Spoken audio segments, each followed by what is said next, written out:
I kind of want to take my glasses off for this entire video. Like, do you ever just have a makeup day that's just so good? Girl. Oh, so good. It's so good. So I started reading The Darkest Minds because of the recent trailer release. Honestly, I was really excited from the time I read the description of the book. It's just so up my alley. I have almost written this exact book, and thank God I just read this instead and saved myself the trouble. I actually really liked the first half of the book. I could see its flaws, but I found it really compelling. At the 5-minute mark on the last chapter, I DNF'd. I DNF'd this book. Let me back up a second. So I read books from the perspective of a writer. I can't really help it. That's how I interface with all forms of written media. I consume it with the knowledge of someone who writes things. Sometimes that allows me to figure out where a story is going just based on my knowledge of narrative conventions. I think faster than an average reader would. So here's where The Darkest Minds lost me. So there are plenty of things I didn't like about this book. Although the concept is excellent, the world building is incredibly weak. The main characters are pretty much the only ones who feel fully human. I have a fundamental problem with books that depict evil people as being evil for no reason. When you fail to explore the humanity of an oppressive force in a world like this, you fail to create a believable world. I'm not saying you have a moral obligation to explore what kind of person would be willing to hurt or kill a child or oversee concentration camps full of children, but you kind of do. I mean, you kind of do. It is deeply disingenuous, in my opinion, to reference horrific real-world events without due diligence paid to how real people justify doing those things both publicly and privately. And to my point, if you don't bother to humanize the most evil characters in your story, you will never build a world that feels believable because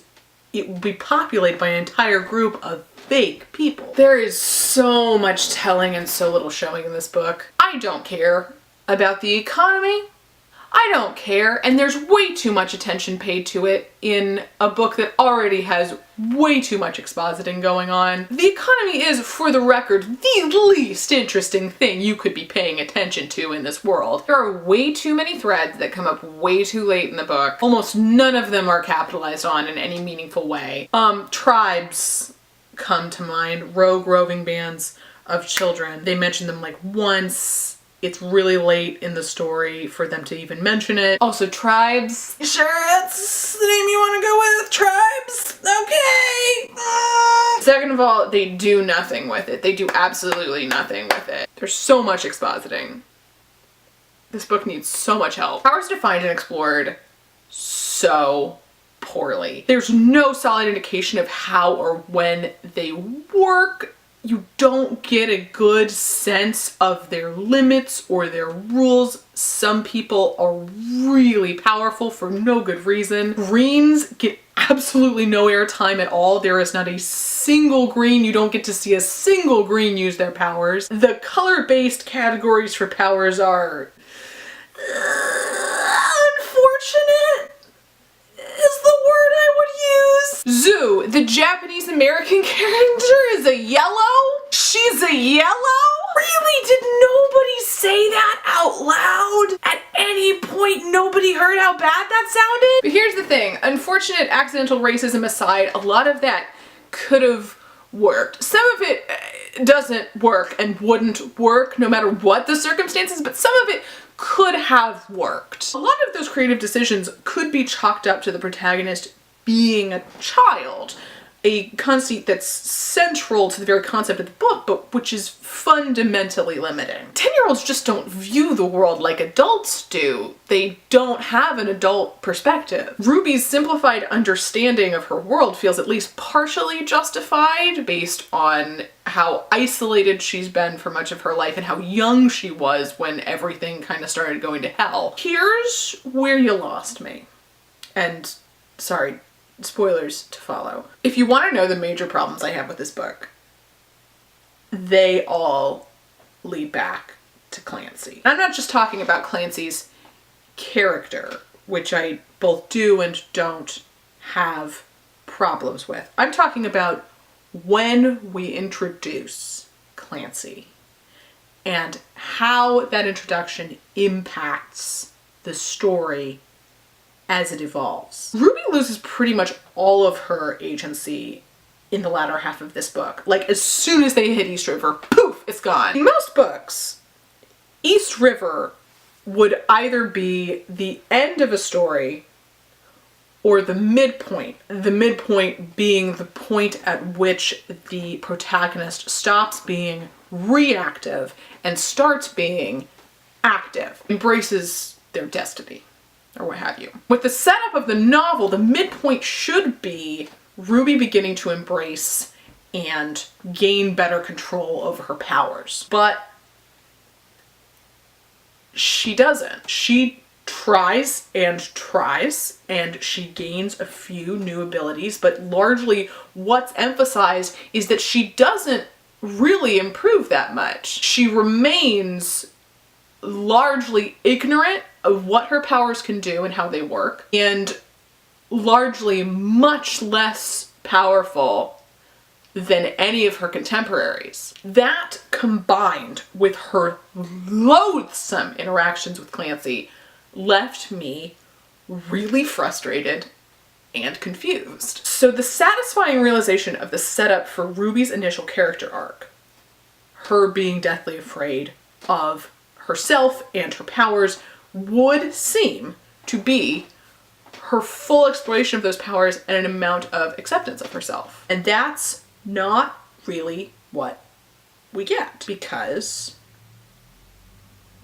sequel hook. By the second half, The Darkest Minds is much more concerned with the second book than it is with meaningfully concluding the one that you're reading. The final chapters employ extremely cheap, emotionally manipulative tactics in order to set up a cliffhanger ending. This book gets sacrificed in the name of its sequel. I'm a writer, so when it became apparent that I was going to be punished for my investment in this book, and that they were going to flush a novel's worth of character development in the name of a sequel, I ollied.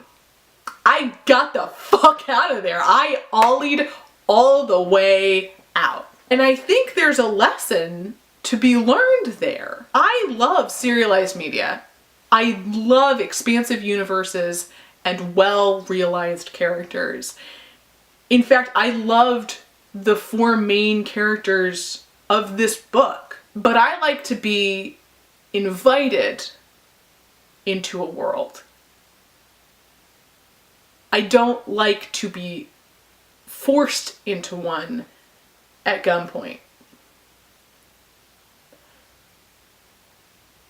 So this book can suck a whole entire lemon.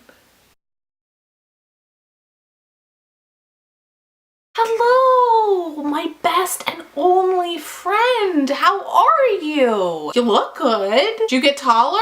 Thank you so much for watching. As promised, here is my monthly book review. I really hope you like it. I also mailed you lemon squares. They should be on your porch. I rarely say this. I really don't think any YouTuber should have to preface an opinion this innocuous, but as your friend, I have to tell you that if you have an opinion that's different from mine about the book I just reviewed, that's okay. We're allowed to disagree. All good friends do from time to time. If you liked The Darkest Minds, that's okay. I'm not gonna judge you. Like all very close friends, I hope that we can agree that as long as it's not hurting anybody, I can have my opinion and you can have your opinion. They can peacefully coexist. I love you, even if your opinion is dumb. I love you and your dumb opinion. That's That's what friends are for. You can check me out on Twitter and Instagram. If you're my best and only friend, you of course know that I have a Patreon. All the links are down in the doobly-doo. I post videos at least once a month, and if you click subscribe and the little bell button, YouTube will tell you when I post another one. I have a few new videos on their way.